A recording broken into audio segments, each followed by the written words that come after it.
Yo, PTZ with the car, guys, and I'm here with Mike Albanese. And what did you do today, man? Unfortunately, I lost in top 16 here at ARG Pittsburgh. What was your placement in Swiss? I got second after Swiss. I went undefeated and drew the last 2 rounds. The only reason I didn't get first is 2 of the other XO1s the last round. One of them, Tim Bailey actually, was like, I want to play it out and get the 1 seed. Tim Bailey obviously gets destroyed in that match because karma. So I got second. Any shout outs you want to give before? I made the deck with my friend Nick Rossiopi, who I came with and also topped. You won't know his name, but he's really good. And yeah, just who I came with. My friend Jeremy's in a top 8 right now with Clifford, so we'll see how that goes. Yeah, that deck's broken. Yeah, I guess just you guys, car guys. Kyle, what's up? And yeah, I think that's it. All right, let's get into the deck profile. I played pure BA, no Phantomite cards. Phantomite cards are awful. Those cards are terrible. You're literally choosing to play vanillas in 2016. It's like I said yesterday that if you like give me a Phantom Knight, also think PK Fire is stupid, just want to say that. If you give me like the Phantom Knight Burning Abyss deck, and I remove like the 10 Phantom Knight cards, and just add like generic Burning Abyss, like they could have no effects. They could be level 3 Fiend, Burning Abyss, random monsters, and I think I'd have a better deck than the Phantom Knight version, even with like 10 vanilla monsters that are just Burning Abyss in my deck. Alright, so the only 3 of VA monsters I played are 3 Skarm. The problem with like making Beatrice turn 1 is there's only 1 good card you want to send turn 1, and it's Skarm, or like obviously if you have Graph. So there's a lot of times you go like, if you have like bad BA Graph under your Dante, you like, if you have Skarm in hand to discard for Beatrice, you actually just like might not even mill, unless you have a chance of making 2 Dantes. 3 Farfa. This is like the best BA, like by far. You need 3 of them. I feel like if I had like 2 Dantes die, and I literally would add back like a Seer and a Farfa every time. 2 Seer, unfortunately it's at 2, but I really never miss the 3rd one. Usually you want 1 in your deck and 1 in your grave at all, like turn 1. So like you'll search it with you should usually search. You usually search Tour Guide and then just send the Seer off of the Beatrice by detaching Dante in their end phase. Gotcha. 2 Calcab. We wanted a higher chance of like making Beatrice turn 1. Also, this deck goes second, by the way. Just see, I have no traps. I play 3 Maxi, Kaijus, and 3 Twin Twister, no traps. But also, this is like a good BA to randomly mill because it like picks apart back row. Also, like this Twin Twister like gets rid of 3 back row. 2 Alec. This card's like good against Flying Sea, and like if you play like someone playing Monarchs and they summon Idea and you have a Beatrice, you like obviously chainlink 1 Idea, chainlink 2 Beatrice. They bring out Eidos, you send Alec, and then they're turn players, so they activate Alec, and you activate. I mean, they're turn players, so they activate Eidos, and you activate Alec. It's negate. They can't summon anymore. So it was good all weekend because I've seen most people like cut it from the deck. No, I really like it. I really like it. There's no other BA I'd rather play, and you want to play a lot of BA monsters. All right. 1 Rubik. I only made Virgil once the regular way and never summed it off of Beatrice. But I think you need it just because like if they Flying See you can go like Crane, get back this, like make Virgil. 1 Graph. Funny thing, we were joking obviously that we wouldn't play this. Obviously you play it because but literally the only times I use this is like Tour Guide turn 1 and if I go like Twin Rhino Graph. Literally the only time I do this is like off of Foolish and like off of Rhino turn 1 and Tour Guide. Literally because the deck's all about Seer and Farfa. Yeah. 1 Barbar. I never actually like. I mean, obviously it's a BA monster and it's good, and like if it's get to time or they get low, this is a win condition. Yeah. But I don't think I ever even used it. Like, but obviously you play it just because like you use win condition basically. Libic, my friend snaked me into playing this last minute. Actually, I never tested with it, but they're like, oh, it's really good if they kaiju you. It's really good if they Flying See you, and it's like good to randomly mill if you have like a lot of monsters in hand. You want to trigger their effect, so it's fine. I'd play it again. All right. This card's so ridiculous. 3 Fiendish Rhino. What is it? Fiendish Rhino Warrior. Fiendish Rhino Warrior. Sorry. Really broken. Yeah, this card's insane. Like it protects your BAs from Flying Sea, Dark Destroyer, etc. And there was one thing that came up where my opponent goes, "This is so sick." He's at like 4,000, and he goes like, "Tour Guide, get Rhino." Actually, he was at like 6,000. He goes, "Tour Guide, get Rhino." I'm like, okay. I'm gonna use Beatrice. I'm gonna send Farfa. I'm gonna banish the Rhino. During their end phase, Rhino comes back, and its effect's no longer negated by Tour Guide.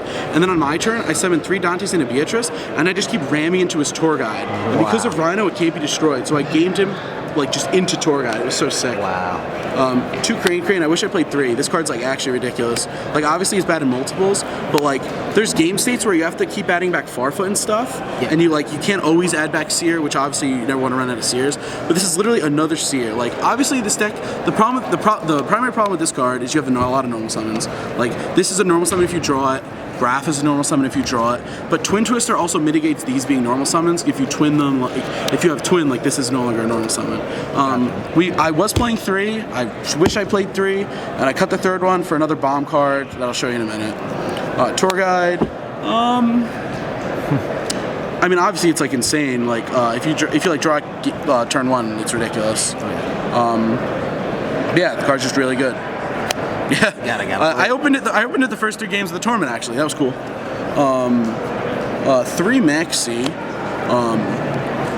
This card's like the card. I mean, like I'm not gonna say it's like mandatory, but like I'm pretty confident in saying like 12 of the 16 decks in top 16 are mating it. Yeah, there's a lot of BAs this weekend. You can't go second, like consistently go second and win a mirror match if your opponent's like making Beatrice and setting traps. Traps are terrible. So actually, you probably could win if they set traps.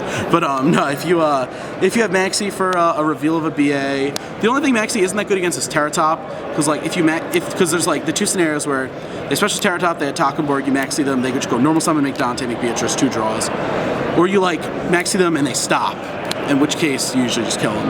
But yeah, it's really good. There was one mirror match where we both had like 3 Beatrice, and I was up in life, and it was like 10 minutes left. So he realized he actually had to start like advancing the game state. Literally, all he was doing was making Beatrice in defense, but he had to start advancing the game state. So I drew this, and I'm like, sweet. I just put my Beatrice in defense, or like I put like a big monster in attack mode, move to attack mode, not defense. And he starts like ramming his Beatrices into it, and I'm like, well, when the first one attacks, I'm just gonna Maxi you. Like, so I got like 4 draws off of that. It's sweet. But yeah, the card in general, you guys know what Maxi does. It's insane. 3 Terratop and a Takenborg. Obviously, everyone says they draw this a lot, and I'm not going to complain that I drew it a lot, but I am going to complain that I drew it with one of these a lot. Like, I had a feature against Chase Cunningham, like round 6, day 1, where I opened this 2 of the games, and game 3 in time, he goes Beatrice and has Maxi. Game 3 in time, and my hand is literally like these 2. I somehow win, but it just thinks that like they'd rather it'd be in that scenario it'd be better if they were just 2 BA monsters. But obviously, like the amount of times you draw this, like in top 16, game 1 I opened Takenborg Torga. That's a pretty neat combo. Oh yeah. I also play Kaijus. I play 2 Game of Seal, 1 Sticky Icky Humongous Guy, and 1 Nylara. No one knows what this card does. I'm gonna explain. Like these 2. At first we were playing 2 Slumber, and then we realized drawing Slumber was actually terrible.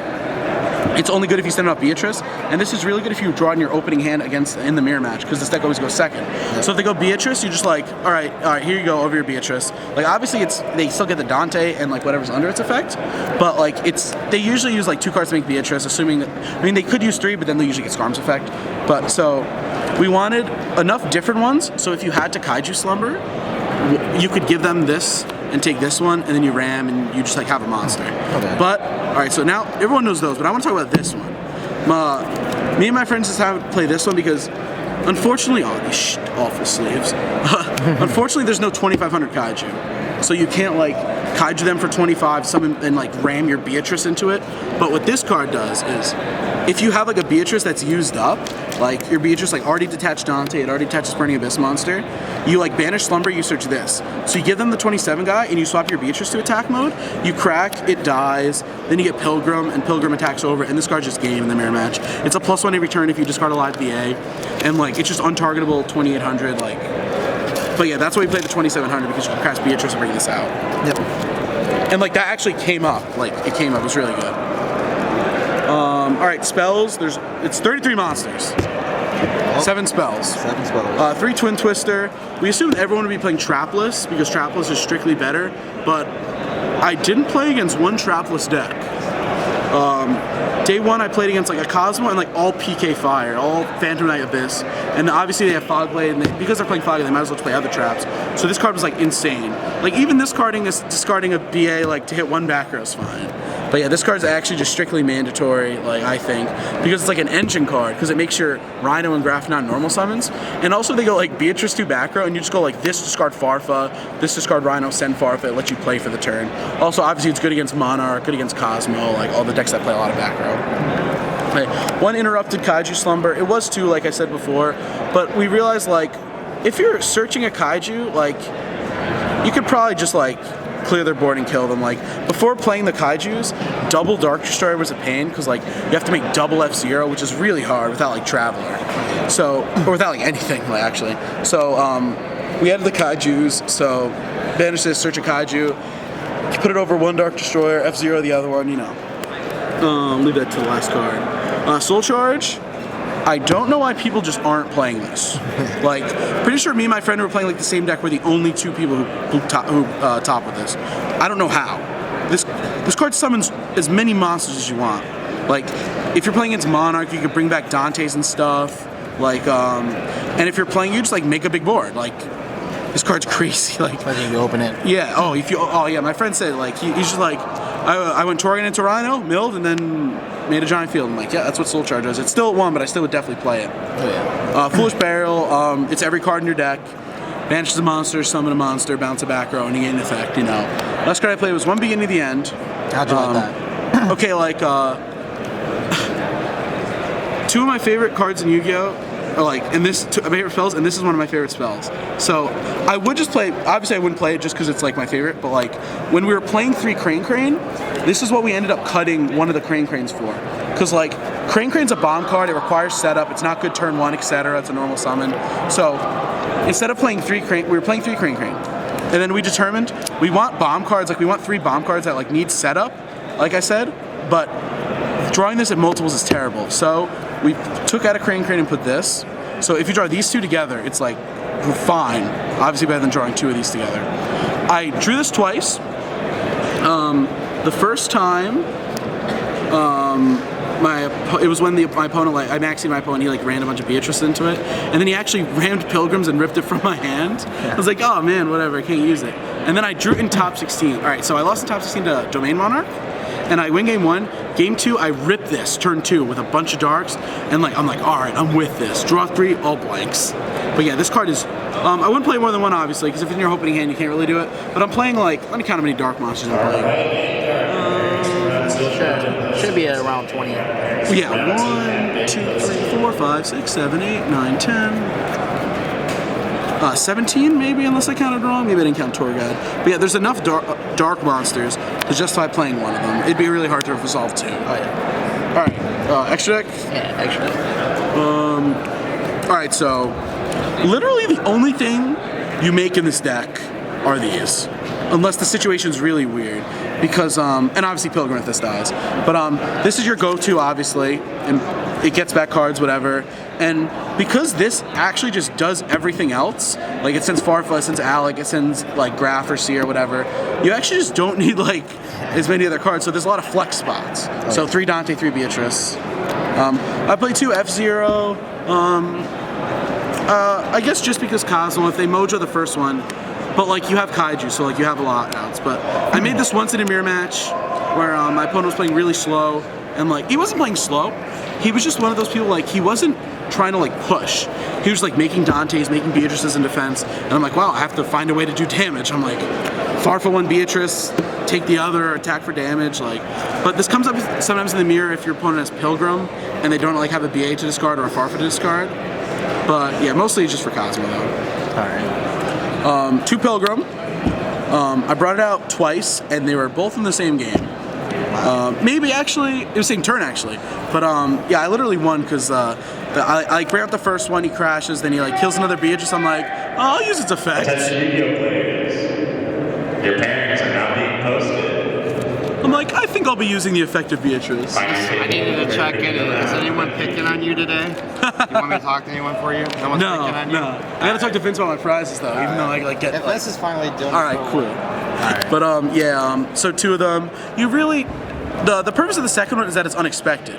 Like, because if you go like, because if they like Regeki, if they Regeki or they, for some reason, and they destroy your like Dante, you could like obviously put this back with the Exceed Dante, but like then they know you have another one. So this is basically just like just for the surprise factor. Also, like just having this out as like a win condition, because like if you summon this and you have like, you could like if it's in danger, you could be like, all right, Farfa itself. Be like, effect Farfa itself. And Phasa comes back, and you're like, oh, now that it's a new monster, I'll use its effect again, like discard Seer or something. Really good. It's literally just like a +1 every turn when you discard a live BA. It's great. It's a trap card. It's great. It's like Beatrice, like, but you have to have them in your hand. I'll speed it up. Yeah. 2 Break Sword. I didn't make it, but like obviously it's good. It's generic removal. You can target Dante's attached Seers with it. This for time. I don't go to time. I play really fast. But it's for time. This for back row, and my friend was playing the Clifford deck with 3 Rivalry of the Warlords, and like Terra Top, Takenborg, this is not Rivalry of the Warlords. And it's 28 defense, what gets over that? And then Virgil, I made it once the real way. Yeah. Side deck, it's a lot of 3-ofs. Okay. 3 Flying Sea for the mirror match. We go second, usually in the mirror match, and most people choose to go first. So this is like amazing unless they have Rhino. And even then, it's pretty good because they can't make Beatrice. It's really bad against Takenborg, that's the problem. I got you. 2 Valor, basically just from Menarch. If you Valor Idea, that's game. If you Valor Erebus and they don't have Domain, that's game. 3 System Downs, the only card we side for Cosmo. We just want a way to clear and do damage. Like, we already have twins for back row. My friend was really afraid of Domain Monarch. So we played 2 Dark Hole and Regeki just to clear boards. It's good against regular Monarch too. Alright. G Cyclone, it's when they like Stormforth your Beatrice, and you just send this and you can have Domain. Unless they summon Erebus, they can put it back in the deck, which is unfortunate. Oh, yeah. 2 Mischief for the Goomies, as I'll call it. For Beatrice? Yeah, it's basically like when you want like a free win game 3 in the mirror match, you'll be like, you know what? I'll go first, and you just like rush this, and because you play 2 of them, you could just like walk them for 2 turns. Also, if you draw one, you could like walk them for 3 turns. Gotcha. And for Mischief for the Gnomes, I sided Sky Cavalry. People don't know what this does. It's a rank 2, obviously, and it's 2 monsters. When it attacks a monster at the end of battle phase, it bounces it. So basically, the idea is they Mischief for the Gnomes you, and then they make Beatrice, and they send Mischief for the Gnomes, and then like they activate it, and you're like, BA this, bounce your Beatrice, and that's game when that happens. All right. Congratulations on your top, man. Hopefully we'll see you more on the channel. All right, thank you. All right. Signing out.